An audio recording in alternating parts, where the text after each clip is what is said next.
मग झोपलं आहे हा ते वेळेला आपल्याला काय काय नाही करणार नाही करणार बरोबर. उड्या मारायला उठलं हा उड्या मारायला लागला. हा मग मग उठला उठला सिंह.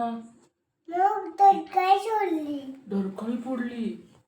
हातात पकडला हा. आणि म्हणाला हा दडकाय सोडली हा आणि काय आणि म्हणाला? म्हणाला ए उठला हा तर माझी काम मदत करते हा आता तुझं नाही खरं हा ती खूप घाबरला हा मग हा मग कोणाला जंगलात आले त्या दिवशी शिकारी शिकारी. हा वर झालं टाकलं जाळं टाकलं. हा आणि अडकला अडकला सिंह. मग त्या दिवशी उंदीर आला हा उंदर आणि उंदरला साप आमच्याला हायची आमच्या जाळं कुरतरून काढलं आणि हा पटकून उठून काढलं हा हा. ये आता गोष्ट संपली गोष्ट संपली. ये